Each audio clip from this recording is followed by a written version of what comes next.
Hey Panthers, welcome back to school. A little different way of doing things, but we're going to give this a try and see if we can get it to work. For fourth quarter, what we're going to be doing is going through and covering the last chapter in the book, chapter 12. That's kind of an introduction to calculus. That's usually how we start fourth quarter. That's what we're going to do again. So here we go. Section 12.1 is called Estimating Limits Graphically. And for day one, example one, our directions are going to be to estimate each limit using a graph, support your conjecture using a table of values. We are going to look at the graph on a calculator, and we'll use the calculator also to do the table. So it's really just a bunch of calculator work in here. I just want to run through, remind you how we have set up these tables before in the past in previous chapters, remind you the calculator commands, and then talk about these limits. The problems that I'm working on right now, or this example I'm working on, are like problems 1 through 10 in our textbook, so you'll get some problems on the assignment from that group. For letter A, we are going to take a look at the limit as x approaches 3 of a polynomial in parentheses here, 2x minus 5. So if you remember correctly, when we went through and set up the table to go through and determine limits, what our book did every single time is it made an XY table. Our book will call it X and f of X. I'll just use X and Y. And then for our entries, we had 7 different entries on this.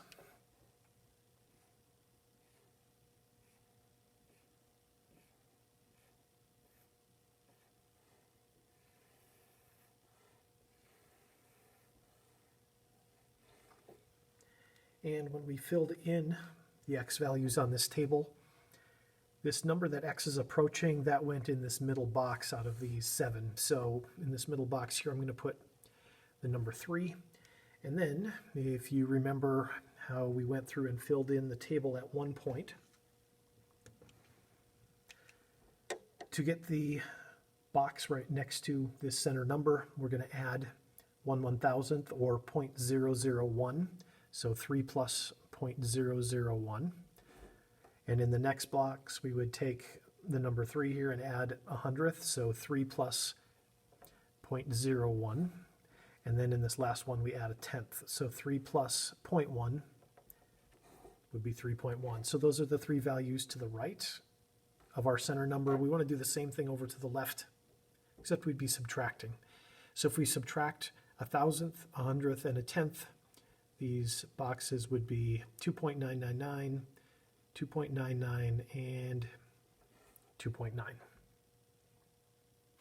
From there, we'd want to take and enter these 7 values into the calculator and then come up with our answers, although we only have to do 6. This center number here, we don't need to calculate the y value on that.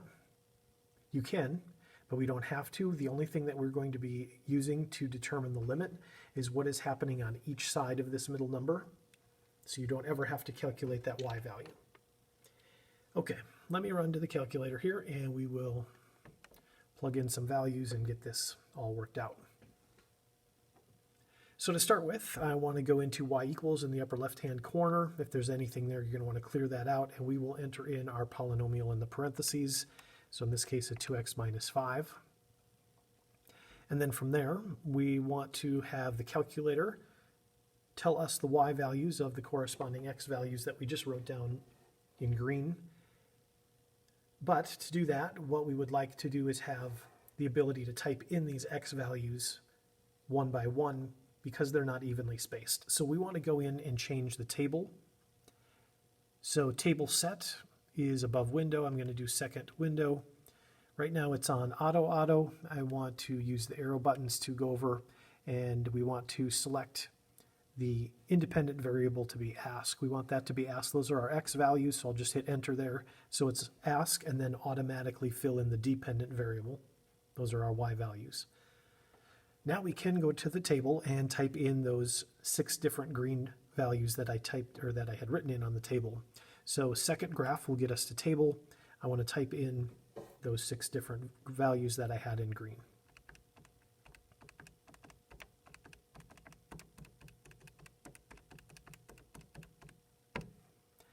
Then from there, I can take those 6 values and write those into our table. So I will do that now.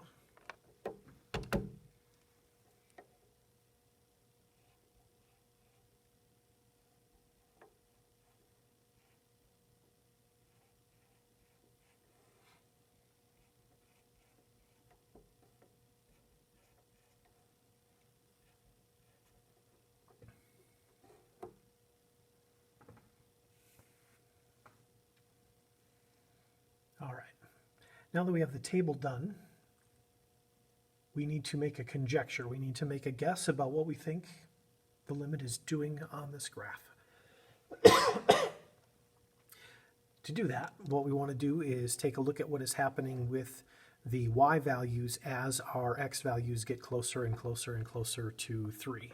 So as x approaches 3, so we're looking at what's happening in these 3 boxes.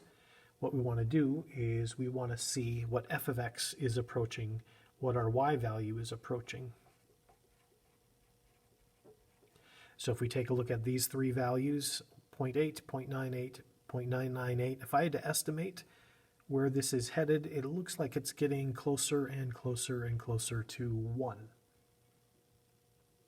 We want to do the same thing over here on the other side. We want to take a look at what happens as x approaches 3 from this other side as well.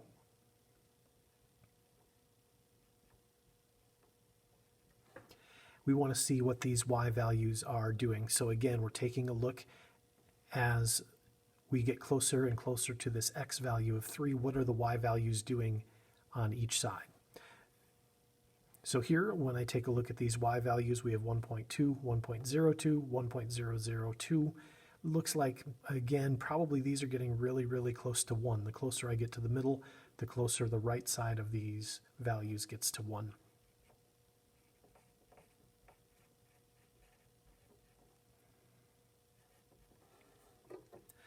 So as x approaches 3 from the left side and the right side, looks like both of our y values are approaching 1. This side over here they call the left-hand limit, or the left side limit. I'm going to slide this up a little bit and write that out basically in words.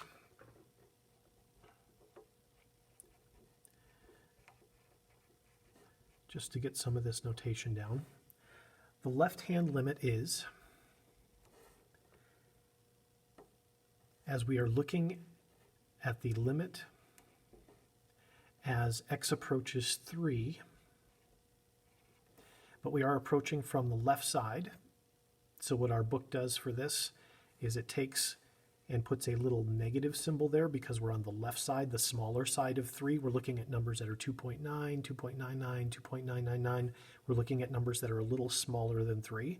So as we look at the limit, as x approaches numbers that are a little bit smaller than 3, what we want to do is say what our y values are doing. So we would say f of x equals, and in this case, y is approaching 1. So that's our left-hand limit. We want to do the same thing with our right side.